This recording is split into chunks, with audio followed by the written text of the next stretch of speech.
Good morning students. अब तक हम 11 क्वेश्चन कर चुके हैं केस स्टडी के।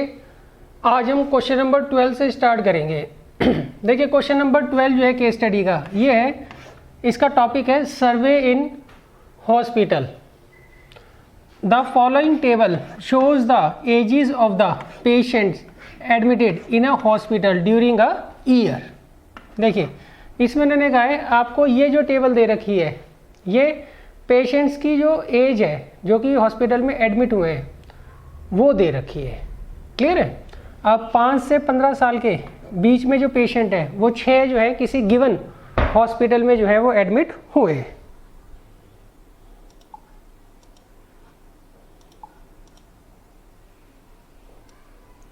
और 15 से 25 साल के 11 पेशेंट जो है वो हॉस्पिटल में एडमिट हुए हैं। सिमिलरली 25 से 35 साल के 21 पेशेंट जो है हॉस्पिटल में एडमिट हुए हैं। 35 से 45 साल के 23 पेशेंट जो है वो हॉस्पिटल में एडमिट हुए हैं। 45 से 55 साल के 14 पेशेंट जो है वो हॉस्पिटल में एडमिट हुए हैं। और 55 से 65 साल के 5 पेशेंट जो है वो एडमिट हुए हैं किसमें, हॉस्पिटल में। तो ये बच्चों आपको टेबल दे रखी है। अब इस टेबल के बेसिस पर हम क्या करेंगे, कुछ नीचे क्वेश्चंस दे रखे हैं उनके हम आंसर करेंगे। देखिए पहला क्वेश्चन है, right the model class of the about data. आपको जो है इसका मॉडल क्लास बताना है। मॉडल क्लास, अच्छा मॉडल क्लास जो होती है ये मोड से रिलेटेड होती है। ये किससे रिलेटेड होती है बच्चों, ये मोड से रिलेटेड होती है। मोड का मतलब होता है जिसकी फ्रीक्वेंसी ज़्यादा होती है। मोड मतलब जो observation maximum number of times repeat होता है उसे हम क्या बोलते हैं, मोड बोलते हैं गिवन डाटा का। तो अब आप ये देखिए इनमें से सबसे ज़्यादा फ्रीक्वेंसी किस क्लास इंटरवल की है। तो देखिए सबसे ज़्यादा फ्रीक्वेंसी 23 है और ये किस क्लास इंटरवल की है, ये 35 to 45। तो इसका मतलब 35 से 45 जो होगा वो मॉडल क्लास होगा। ये क्या होगा बच्चों, मॉडल क्लास होगा। आप ये टेबल नोट कर लीजिए। इसी टेबल के बेसिस पर हमें क्वेश्चंस के आंसर देनी है। अब देखिए सेकंड क्वेश्चन है, lower limit of the class 55 to 65। आपको जो है 55 से 65 जो क्लास इंटरवल दे रखा है इसकी लोअर लिमिट बतानी है। तो इसकी लोअर लिमिट क्या होगी बच्चों, 55 होगी। आपको क्लास इंटरवल दे रखा है 55 से 65, हमें इसकी लोअर क्लास लिमिट बतानी है। तो लोअर क्लास लिमिट क्या होगी बच्चों, 55। अच्छा इसमें एक चीज़ आप और लिख लीजिएगा, अगर क्लास मार्क पूछा जाता है आपसे, क्लास मार्क पूछा जाता है इसका, इस क्लास इंटरवल का, तो उसको निकालने के लिए हम क्या करते हैं, लोअर प्लस अपर बाई 2 कर देते हैं। तो वो कितना आ जाएगा, 60। तो इस क्लास इंटरवल का जो क्लास मार्क है वो कितना है, 60 है। Next, maximum frequency of the given data is. आपको जो है मैक्सिमम फ्रीक्वेंसी बतानी है गिवन डाटा की कितनी है। क्लियर है। तो बच्चों मैक्सिमम फ्रीक्वेंसी गिवन डाटा की कौन सी है, ये है 23। तो इसका 23 जो है वो करेक्ट आंसर होगा। इन्होंने कहा जो आपको गिवन डाटा है उसमें मैक्सिमम फ्रीक्वेंसी कितनी है, तो वो 23 है। नेक्स्ट, क्लास मार्क पूछा है आपसे नेक्स्ट पार्ट में 45 से 55 का। तो देखिए क्लास मार्क तो मैंने आपको समझा ही दिया है। क्लास मार्क के लिए हम upper limit plus lower limit by 2 करते हैं। नेक्स्ट इन्होंने कहा क्लास साइज बताइए हर क्लास का। हर क्लास का हमें जो है क्लास साइज जो है वो बताना है। तो देखिए क्लास साइज निकालने के लिए सबसे पहले हम देखते हैं ये जो डाटा है ये कंटिन्यूस है या नहीं। मतलब ये जो क्लास इंटरवल दे रखा है इसकी जो अपर लिमिट है वो अगले क्लास इंटरवल की लोअर लिमिट से मैच करती है कि नहीं करती। सिमिलरली इस क्लास इंटरवल की अपर लिमिट अगले की लोअर लिमिट से मैच करती है नहीं करती। फिर सिमिलरली इसको देखेंगे, सिमिलरली इसको देखेंगे, सिमिलरली इसको देखेंगे। तो आप ये देख रहे हैं कि ये डाटा जो है वो कंटिन्यूस है। अब आप क्या करिए, 2 कॉन्जिक्यूटिव क्लास इंटरवल ले लीजिए, उनके लोअर लिमिट या अपर लिमिट का डिफरेंस देख लीजिए। तो लोअर लिमिट का डिफरेंस कितना है, 50 - 5 कितना, 10। तो इसका जो क्लास साइज है वो कितना आएगा बच्चों, 10 आएगा। तो गिवन डाटा का क्लास साइज जो है वो कितना आएगा बच्चों, वो आएगा 10।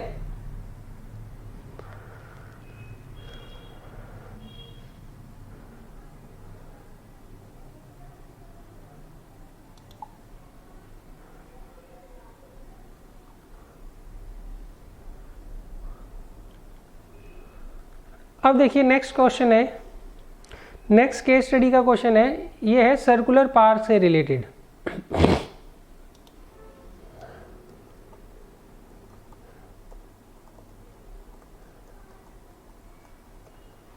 देखिए इसमें इन्होंने कहा है a circular park is design in the form of a circle as shown in figure. देखिए इसमें इन्होंने कहा है आपको एक सर्कुलर पार्क दे रखा है और इसका जो डिज़ाइन है वो आपको डायग्राम में यहाँ पर शो कर रखा है।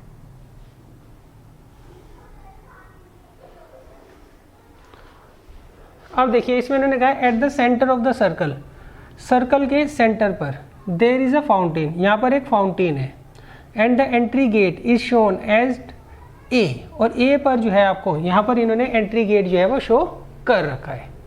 अब इन्होंने कहा consider coordinate of the fountain of the circle is 2a - 1,7। इसके जो कोऑर्डिनेट्स हैं ये इन्होंने कहा 2a - 1,7, और ये सेंटर है किसका, सर्कल का, and the coordinate of the point a, और a के जो कोऑर्डिनेट्स वो दे रखे हैं वो दे रखे हैं -3, -1। तो बच्चों ये आपको जो है कोऑर्डिनेट्स दे रखे हैं सेंटर के, सेंटर पर फाउंटेन है और जो एंट्री गेट है उसको इन्होंने पॉइंट ए लिया है और उसके कोऑर्डिनेट्स भी इन्होंने आपको दिए हुए हैं। अब देखिए पहले पार्ट में इन्होंने क्या कहा है, पहले पार्ट में इन्होंने पूछा है if the radius of the circle is 10 unit. अब अगर मान लीजिए इस सर्कल का रेडियस जो है वो 10 यूनिट है, देन पॉसिबल वैल्यूज़ ऑफ ए, तो आपको ए की पॉसिबल वैल्यूज़ जो है वो बतानी है। क्लियर है? तो देखिए यहाँ पर सेंटर जो है वो ओ है और उसके कोऑर्डिनेट्स आपको दे रखे 2a - 1,7, और a के जो कोऑर्डिनेट्स हैं वो दे रखे हैं आपको -3, -1। अब यहाँ से यहाँ तक का जो डिस्टेंस होगा इसे हम बोलेंगे रेडियस ऑफ द सर्कल, और रेडियस आपको कितना दे रखा है बच्चों, 10 यूनिट दे रखा है। अब इसे कैसे सॉल्व करेंगे, x2 - x1 का whole square plus y2 - y1 का होल स्क्वायर, और ये कितना आ जाएगा 10 के बराबर। अब इसे सॉल्व कर लेते हैं बच्चों, 2a + 2 का होल स्क्वायर प्लस 8 का square equal to, squaring both side कर रहा हूँ साथ ही साथ, तो यहाँ स्क्वायर करोगे तो रूट हट जाएगा, और यहाँ 10 का स्क्वायर कितना आ जाएगा 100। तो अब देखिए ये आ जाएगा a square plus b square plus 2ab, सही, a square plus b square plus 2ab, और ये दे रखा है आपको 64, ये दे रखा है 100, तो -36 इजिकल टू 0। तो ये आगे 4a square plus 8a -32 equal to 0, 4 common लेके काट दीजिए, a square plus 2a - 8 equal to 0। अब इसका मिडल टर्म कर देंगे बच्चों, मिडल टर्म हमारा होगा a + 4 और a - 2, तो इससे a की वैल्यू क्या आ जाएगी, एक तो आ जाएगी -4 और एक आ जाएगी 2। बच्चों कैलकुलेशन आप जो है एक बार देख लीजिएगा, कैलकुलेशन में मे बी थोड़ी बहुत गड़बड़ हो सकती है। क्लियर है? यहाँ पर हमने क्या किया है बच्चों, पूरी इक्वेशन को 4 से डिवाइड कर दिया है, सही, और इसका मिडल टर्म क्या आएगा, प्लस का 4a माइनस का 2a, फिर a कॉमन ले लीजिए, अंदर आएगा a + 4, फिर -2 कॉमन ले लीजिए a + 4, तो एक फैक्टर a + 4 आ गया, एक फैक्टर a - 2 आ गया, तो इससे a की पॉसिबल वैल्यूज आ गई -4 और 2, तो सेकंड जो है बच्चों इसका आंसर आएगा। अब देखिए इसके बाद सेकंड पार्ट जो है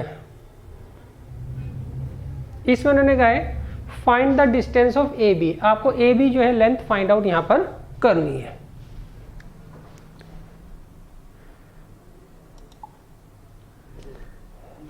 ए बी लेंथ बच्चों हमें यहां पर जो है फाइंड आउट करनी है।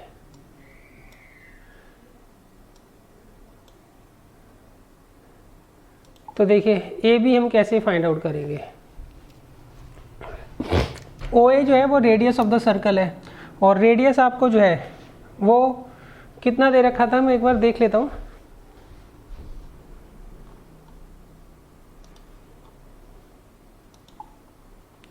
रेडियस इन्होंने हमें 10 यूनिट दे रखा है।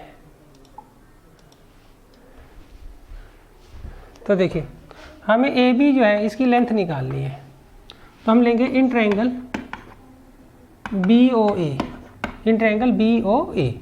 यहाँ पर O B square plus O A square जो है वो किसके बराबर आएगा, ए बी स्क्वायर के, बाई पाइथागोरस थ्योरम।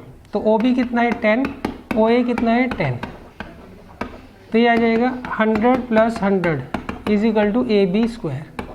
तो ए बी आ जाएगा √200। अब इसके फैक्टर्स कर लेंगे हम, तो ए बी कितना आ जाएगा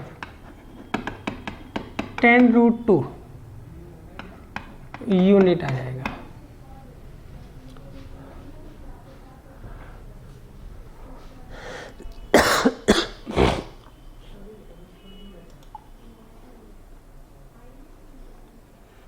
अब देखिए नेक्स्ट क्वेश्चन इन्होंने कहा है if we consider point A lies on X axis. अब हम ये मान रहे हैं ए पॉइंट जो है वो एक्स एक्सिस के ऊपर लाई करता है, देन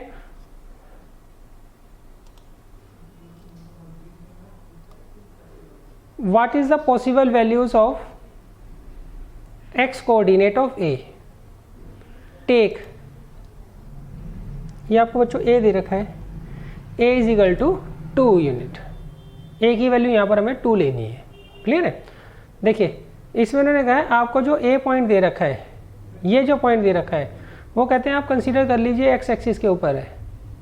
तो x एक्सिस जो होता है बच्चों, एक्स एक्सिस के ऊपर अगर आप कोई भी पॉइंट लेते हैं तो उसका वाई कोऑर्डिनेट हमेशा क्या आता है, 0 आता है। ये आप ध्यान रखिएगा। क्लियर है। अच्छा आगे, और यहाँ पर ए की वैल्यू जो है हमें 2 लेनी है। ए की वैल्यू क्या लेनी है 2।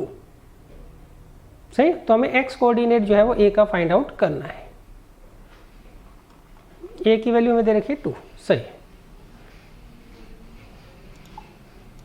देखिए इसमें उन्होंने कहा है ये जो ए पॉइंट है इसे हम लेट कर रहे हैं कि ये एक्स एक्सिस के ऊपर है। अगर ये एक्स एक्सिस के ऊपर है तो इसका एक्स कोऑर्डिनेट तो बच्चों होगा, मगर वाई कोऑर्डिनेट क्या होगा, 0 होगा। क्लियर है। अच्छा ये जो सेंटर वाला पॉइंट है ये आपको दे रखा है 2a - 1, 7, और यहाँ पर a की वैल्यू जो है वो आपको दे रखी है इन्होंने 2। तो a की वैल्यू मैं अगर 2 रखता हूँ तो आ जाएगा, ये पॉइंट आ जाएगा 3,7। अब देखिए ओ ए जो है वो हमें 10 यूनिट दे रखा है। क्यों, रेडियस जो है सर्कल का वो हमें 10 यूनिट इन्होंने दे रखा है। अब मैं यहाँ फॉर्मूला लगा लूँगा, x2 - x1 का whole square plus y2 - y1 का होल स्क्वायर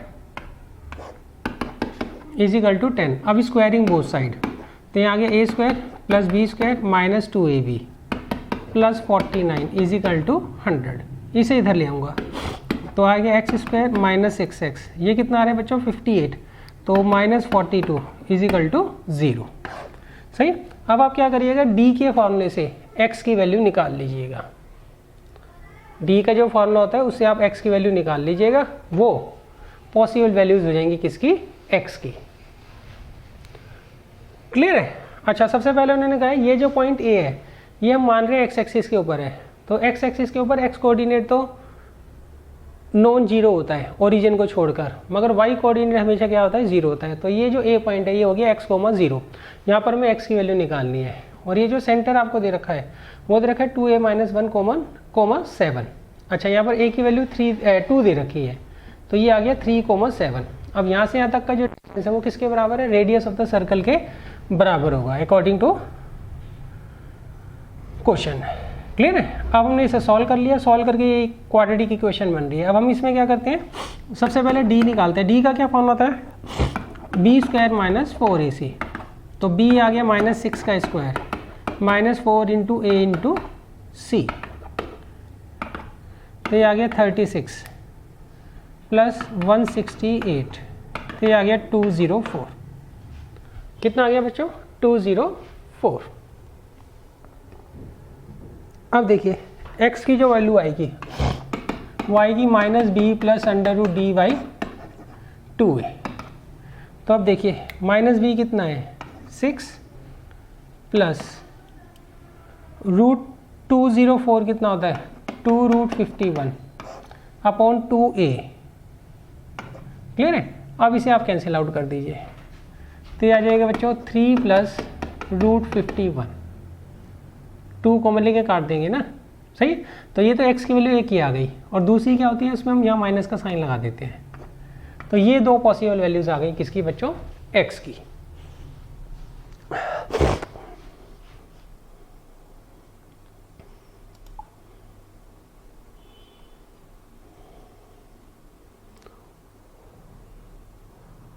अब देखिए नेक्स्ट क्वेश्चन है, इन्होंने कहा if we consider point B lies on Y axis. अब अगर हम ये मान लें पॉइंट बी जो है वो वाई एक्सिस के ऊपर लाई करता है, then what is the possible value of Y coordinate of B. सही है। टेक, ये आपको बच्चों ए दे रखा है, इन्होंने गलती से अल्फा लिखा हुआ है यहाँ पे।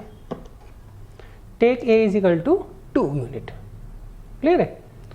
अच्छा अब देखिए इसमें इन्होंने कहा बी पॉइंट जो है वो हम लेट करके चल रहे हैं कि वो वाई एक्सिस के ऊपर है। किसके ऊपर है बच्चों, वो वाई एक्सिस के ऊपर है। क्लियर है। और यहां पर ए की वैल्यू 2 दे रखी है। देखिए अब हमें लेट करना है ये जो बी पॉइंट है, ये जो बी पॉइंट है ये वाई एक्सिस के ऊपर है। वाई एक्सिस के ऊपर अगर आप कोई भी पॉइंट लेते हो तो उसका एक्स कोऑर्डिनेट हमेशा 0 होता है और वाई कोऑर्डिनेट की वैल्यू नॉन जीरो होती है एक्सेप्ट ओरिजिन। क्लियर है। अब देखिए बी के जो कोऑर्डिनेट है वो आपको दे रखे हैं 2a - 1,7। ए की वैल्यू क्या दे रखी है इन्होंने 2 सॉरी, ए की वैल्यू क्या दे रखी है 2, तो ये आ गया 3,7। अब देखिए यहाँ से यहाँ तक का जो डिस्टेंस है ओ बी वो आपको दे रखा है 10 यूनिट। अब इसका फॉर्मूला लगा लेंगे, क्या होगा बच्चों, x2 - x1 का whole square plus y2 - y1 का होल स्क्वायर। अब स्क्वायरिंग बोथ साइड 9, ये आ गया a square -2ab plus b square. तो अब देखिए आ जाएगा y स्क्वायर -14y और ये आ गया 58 तो -42 इज इक्वल टू 0। अब बच्चों खुद ही आप कर लीजिएगा d का फॉर्मूला लगाकर यहाँ पर। क्लियर है। इसका मिडल टर्म तो होगा नहीं, तो मिडल टर्म नहीं होगा तो हम क्या करेंगे, इसके डी के फॉर्मूले से कर लेंगे।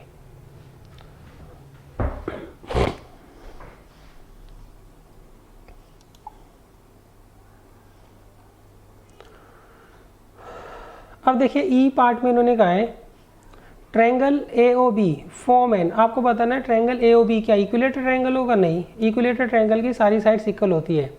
ये आइसोस्केलस राइट एंगल ट्रायंगल होगा। यस, ये जो आपको AOB ट्रायंगल यहाँ पर दिख रहा है, सही, जो हम बनाएंगे AB को ज्वाइन कर कर, ये एक तो आइसोस्केलस है। क्यों, OA और OB दोनों इक्वल होंगे, क्यों, radius of the same circle, और ये एंगल 90 डिग्री का है। तो इसका मतलब ये राइट आइसोस्केलस ट्रायंगल है या आइसोस्केलस राइट ट्रायंगल ये है।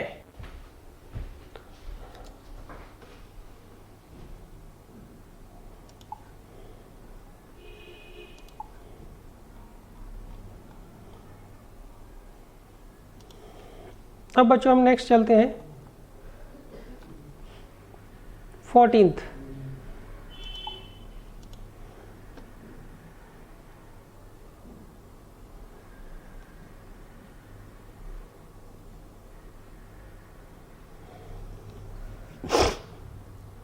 अब हम 14th क्वेश्चन पर चलते हैं।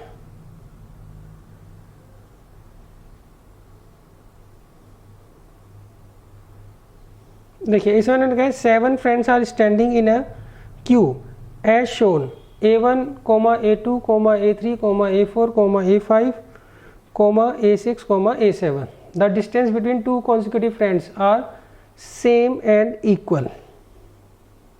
Their teacher is standing at point O। उनका जो टीचर है वो पॉइंट O पर खड़े हुए हैं। Maintaining the equal distance as given between two consecutive friends. अब देखिए इस क्वेश्चन में उन्होंने क्या कहा है, देखिए इसमें उन्होंने कहा है आपको 7 डोज दे रखे हैं, एक A1 पर खड़ा है, एक A2 पर, एक A3 पर, एक A4 पर, एक A5 पर, A6 पर, एक A7 पर, और इनके जो टीचर हैं वो पॉइंट O पर खड़े हैं, और ये सारे के सारे डिस्टेंस जो है वो इक्वल है। क्लियर है? अब इन्होंने कहा है पहले पार्ट में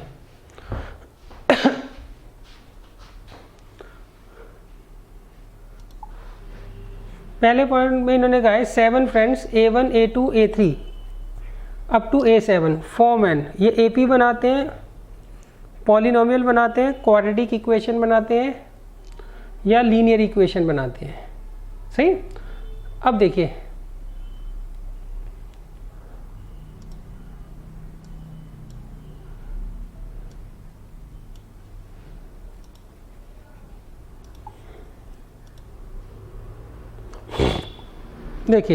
आप क्या करिए, O से A1 तक का जो डिस्टेंस है वो 1 यूनिट मान लीजिए। तो O से A1 तक का जो डिस्टेंस है वो मैंने 1 यूनिट ले लिया। तो O से A2 तक का जो डिस्टेंस होगा वो कितना होगा बच्चों? 2 यूनिट। O से लेके A3 तक का डिस्टेंस कितना होगा? 3 यूनिट। सही। O का A4 से डिस्टेंस कितना होगा? 4 यूनिट। O का A5 से जो डिस्टेंस होगा वो होगा 5 यूनिट। O का A6 से जो डिस्टेंस होगा वो होगा 6 यूनिट। O का A7 तक जो डिस्टेंस होगा वो होगा 7 यूनिट। क्लियर है? तो अब आप ये खुद देख लीजिए ये क्या बनाता है, ये OP फॉर्म कर रहा है। क्यों? इनके बीच का जो कॉमन डिफरेंस है डिस्टेंस का वो क्या है? सेम है। तो इसका मतलब A1 A2 A3 A4 A5 A6 A7 ये सारे के सारे O के साथ मिलकर एक AP जो है वो फॉर्म कर रहे हैं।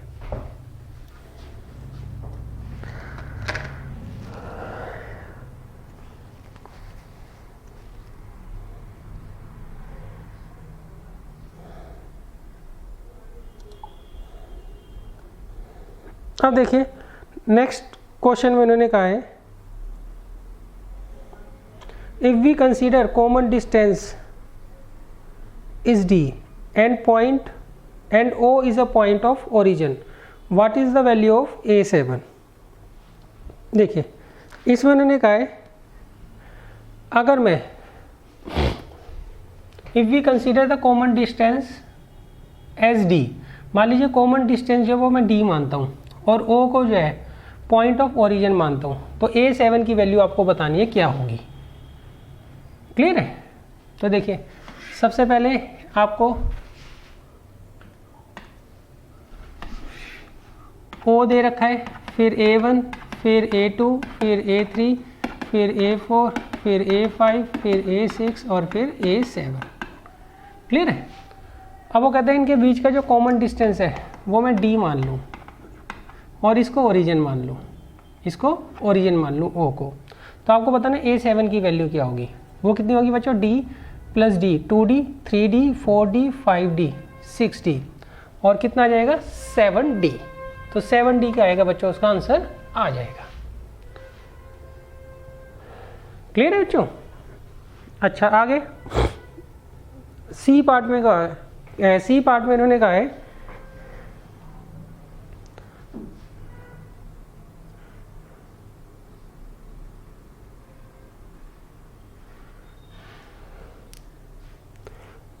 A4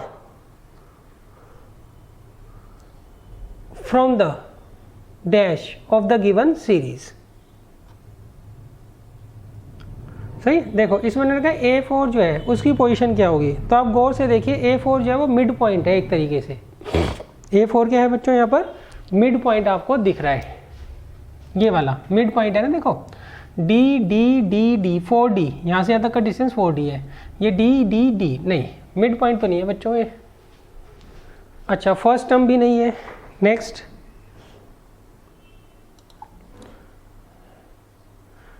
लास्ट टर्म भी नहीं है। नन ऑफ दीज नहीं जी, ये नन ऑफ दीज आएगा बच्चों। क्यों? ये कौन सी टर्म है बच्चों? A4 जो है वो first second third fourth term है बच्चों। क्लियर है बच्चों?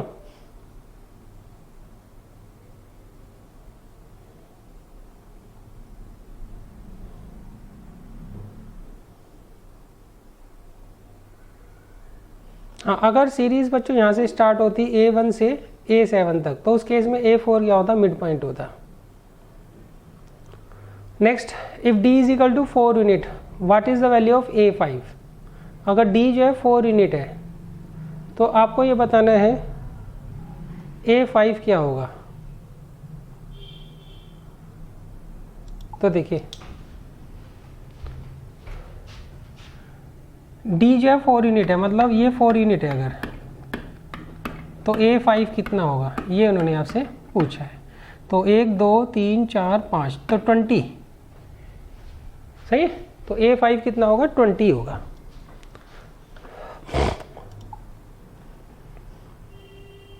सही, 20 यूनिट होगा। Next, distance between A1 and A3, A1 और A3 का जो डिस्टेंस है वो किसके बराबर होगा। तो अब आप ये देख लीजिए, A1 और A3 के बीच में 2 कॉमन डिफरेंस आ रहे हैं। क्लियर है बच्चों?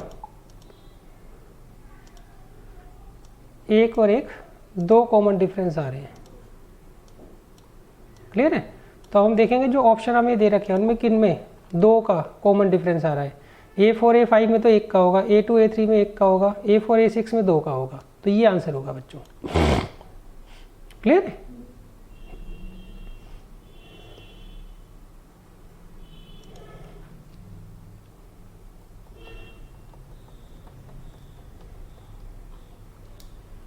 अब देखिए, अब हम चलते हैं नेक्स्ट क्वेश्चन पर।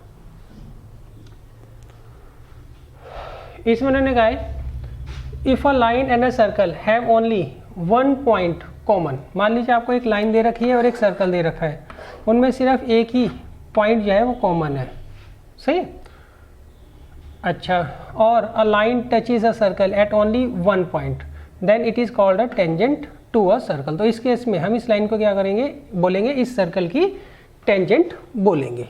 अब देखिए, इसमें उन्होंने कहा है how many tangents a circle can have. एक सर्कल के ऊपर कितने टेंजेंट खींच सकते हैं, इनफाइनाइट मैनी, जितने मर्जी टेंजेंट आप जो है किसी सर्कल के ऊपर खींच लो। क्लियर है? जितने मर्जी खींच सकते हैं। तो infinite number of tangents can be drawn on a circle.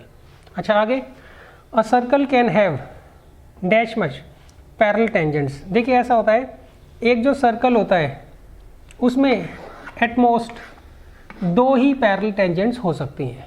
ये आपस में पैरेलल है ना, तो 2 से ज़्यादा पैरेलल टेंजेंट्स आप कभी भी नहीं खींच सकते हैं किसी भी सर्कल पर।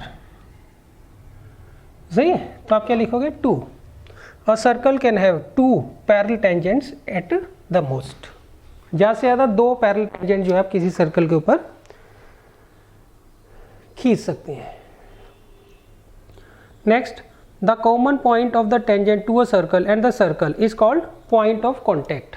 देखिए, जो कॉमन पॉइंट होता है किसका, सर्कल का और टेंजेंट का। ये सर्कल है, इस पर हमने एक टेंजेंट ड्रॉ कर दिया, तो इन दोनों का जो ये कॉमन पॉइंट है इसे हम बोलते हैं पॉइंट ऑफ कॉन्टैक्ट। क्लियर है?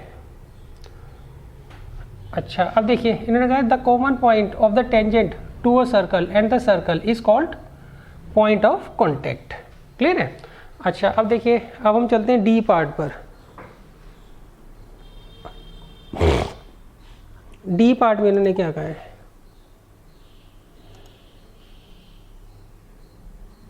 डी पार्ट में इन्होंने कहा tangents drawn at the end of a diameter of a circle. देखिए, इसमें उन्होंने कहा है tangents drawn at the ends of the diameter of a circle. यहाँ पे एक डायमीटर हमने खींच लिया सर्कल पे, इसके एंड्स पर हमने 2 टेंजेंट ड्रॉ कर लिए, तो ये दोनों टेंजेंट्स क्या होंगे, आपस में पैरेलल होंगे। क्या होंगे बच्चे, ये आपस में पैरेलल होंगे। अब नेक्स्ट क्वेश्चन देखिए, a line intersecting a circle in 2 point. मान लीजिए एक लाइन है, वो सर्कल को 2 पॉइंट पर इंटरसेक्ट करती है, तो उसे हम क्या बोलते हैं, सीकेंट बोलते हैं। क्या बच्चे बोलते हैं इसको, हम सीकेंट बोलते हैं।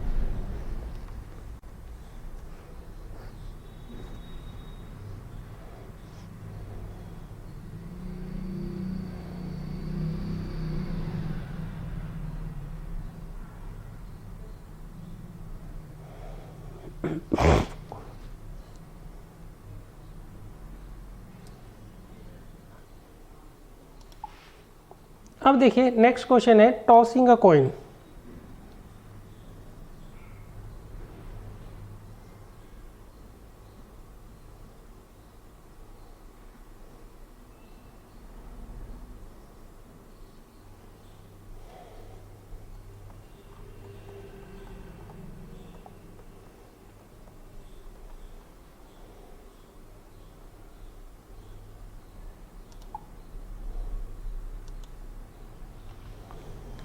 देखिए नेक्स्ट हमारे पास जो टॉपिक है, क्वेश्चन जो है उसका जो टॉपिक का नाम है वो है टॉसिंग अ कॉइन। देखिए इसमें मैंने कहा a game consist of tossing a 1 rupee coin 3 times. हम एक गेम खेल रहे हैं, वहाँ पर हम 1 रुपी के कॉइन को 3 बार टॉस कर रहे हैं और उसका हर बार जो है आउटकम नोट कर रहे हैं। सही। अरब wins if all the tosses give the same result. अरब जो है एक बच्चा होगा, वो क्या करता है, वो मैच जब जीतेगा जब तीनों टॉसेस सेम रिजल्ट दे, मतलब या तो तीनों में हेड आए या तीनों में टेल आए, नहीं तो वो हार जाएगा। सही। और पॉसिबल आउटकम्स आपको यहाँ पर इन्होंने दिए हुए हैं, ये 8 पॉसिबल आउटकम्स हैं। अच्छा बच्चों ये 7 बना रखे हैं, तो एक जो है यहाँ पर मिसिंग है। क्लियर है, तो मैं बना देता हूँ। क्लियर है, आप खुद बना लीजिएगा कॉपी पर।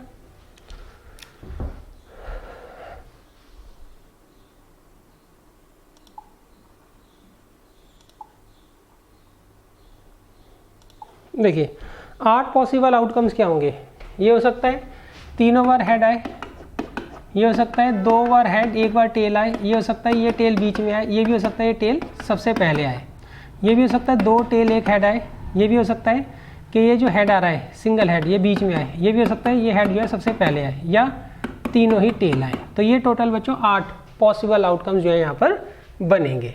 अब वो कहते हैं the probability of winning the game, क्या प्रोबेबिलिटी है अरब जो है मैच जीत जाए। तो इन 2 केसेस में जो है मैच जीतेगा, क्यों, इसमें तीनों में हेड आ रहा है, इसमें तीनों में टेल आ रहा है, तो उसके जीतने की जो प्रोबेबिलिटी होगी वो क्या होगी बच्चों, 2/8, डेट मीन्स 1/4 आंसर इसका होगा। क्लियर है। नेक्स्ट लूजिंग द गेम, बाकी जो 6 केसेस हैं इन सब में वो मैच हार जाएगा, तो लूजिंग द गेम की प्रोबेबिलिटी क्या होगी 6/8, डेट मीन्स 3/4। क्लियर है। Next probability of getting no head, no head मतलब 0 हेड, तो 0 हेड किस केस में आ रहा है, इस केस में 0 हेड आ रहा है, तो इसकी प्रोबेबिलिटी क्या होगी बच्चों 1/8। Next probability of getting no tail, no tail मतलब 0 टेल, तो 0 टेल आने की प्रोबेबिलिटी क्या होगी ये 1/8।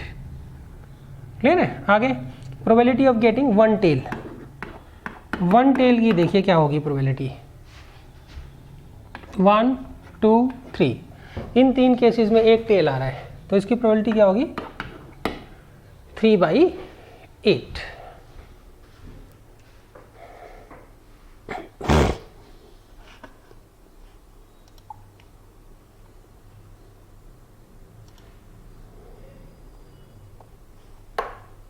अब देखिए अब हम आते हैं नेक्स्ट क्वेश्चन पर। नेक्स्ट क्वेश्चन का जो टॉपिक है ये है सिमिलैरिटी क्राइटेरिया। अब देखिए इसमें उन्होंने कहा है 2 triangles ABC and PQR are drawn based on similarity criteria. हमने 2 ट्रायंगल्स को यहाँ पर बनाया है और दोनों को सिमिलैरिटी क्राइटेरिया पर हमने यहाँ पर ड्रॉ किया है। क्लियर है। पहला जो ट्रायंगल है उसका नाम है ABC, दूसरे का नाम है PQR।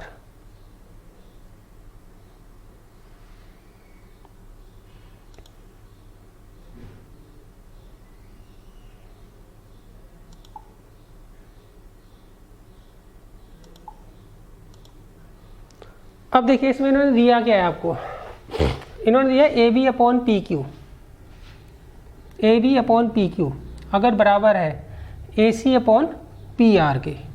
क्लियर है, मतलब AB/PQ अगर बराबर दे रखा है AC/PR के, तो मैं यहाँ ड्रॉ कर लेता हूँ ट्रायंगल ABC और ट्रायंगल PQR। तो दे रखा है AB/PQ, is equal to A C upon P R. Clear है। और एंगल ए जो है वो एंगल पी के बराबर है। तो इस केस में ये दोनों ट्रायंगल क्या होंगे, सिमिलर होंगे बाई कौन से क्राइटेरिया, SAS क्राइटेरिया से। भाई side angle side, side angle side से ये दोनों ट्रायंगल क्या होंगे, सिमिलर होंगे। क्लियर है। अच्छा second, in triangle ABC and triangle PQR, इन्होंने कहा एंगल A जो है एंगल P के बराबर है और एंगल B जो है वो एंगल Q के बराबर है।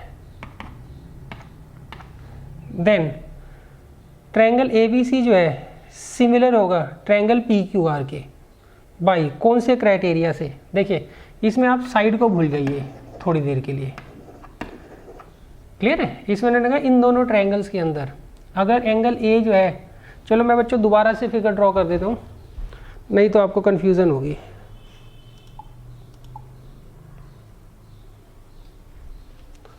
देखिए इसमें उन्होंने कहा है हमें एक दे रखा है ट्रायंगल ABC और एक दे रखा है ट्रायंगल PQR। यहाँ पर उन्होंने कहा एंगल A जो है एंगल P के बराबर है और एंगल B जो है वो एंगल Q के बराबर है। सही। तो उस केस में ये एंगल इसके बराबर है, ये इसके बराबर है। तो इस केस में ट्रायंगल ABC जो है सिमिलर होगा ट्रायंगल PQR के। सही। कौन से क्राइटेरिया से, बाई AA सिमिलैरिटी से। AA एंगल एंगल सिमिलैरिटी से या एंगल एंगल क्राइटेरिया से दोनों ट्रायंगल क्या होंगे, सिमिलर होंगे। अच्छा एक बार नेमिंग जरूर देख लेना, हो सकता है नेमिंग गलत दे दे। देखो ये एंगल इसके बराबर है तो A और P की पोजीशनिंग सेम होनी चाहिए, दोनों की पोजीशनिंग पहले नंबर पे सही है। B Q के बराबर है तो B और Q की पोजीशनिंग क्या होनी चाहिए, सेम होनी चाहिए, दोनों दूसरे नंबर पे है। तो इसका मतलब नेमिंग उन्होंने सही दे रखी है। और ये किस क्राइटेरिया से सिमिलर होंगे, ये AA क्राइटेरिया से सिमिलर होंगे। सही। AA सिमिलैरिटी क्राइटेरिया से दोनों सिमिलर होंगे। थर्ड, इसमें उन्होंने कहा है in triangle ABC and triangle PQR अगर AB अपॉन PQ बराबर है AC अपॉन PR के और वो बराबर है BC अपॉन QR के, तो उस केस में बताना ये दोनों ट्रायंगल सिमिलर होंगे किस क्राइटेरिया से, वो होगा SSS सिमिलैरिटी क्राइटेरिया से दोनों ट्रायंगल सिमिलर होंगे। क्लियर है। अच्छा अब नेक्स्ट, अच्छा नेमिंग बच्चों आप एक बार जरूर चेक कर लेना, कई बार वो नेमिंग जो होती है ना यहाँ पे गड़बड़ दे देते हैं, तो नेमिंग आपने जरूर चेक कर लेनी है। नेक्स्ट है in triangle ABC if DE parallel है BC के। सही है। DE पैरेलल है BC के और इससे हमें रिजल्ट मिलता है AD upon BD is equal to AE upon CE। तो हमें बताना है किस क्राइटेरिया से है।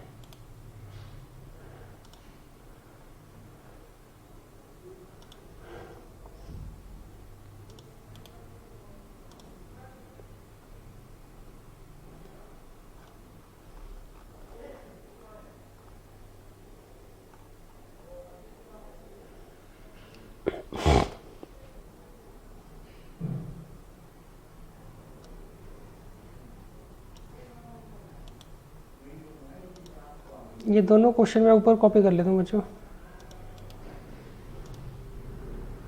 अब देखिए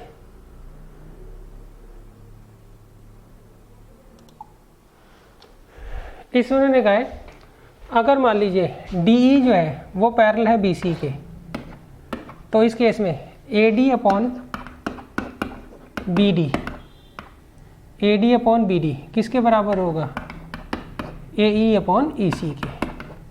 क्लियर है। तो इसके पीछे कौन सा रिजल्ट है बच्चों, ये होता है बेसिक प्रोपोर्शनलिटी थ्योरम, मतलब थेल्स थ्योरम। थेल्स थ्योरम से अगर DE पैरेलल है BC के, तो इस केस में AD अपॉन DB किसके बराबर होगा, AE अपॉन EC के।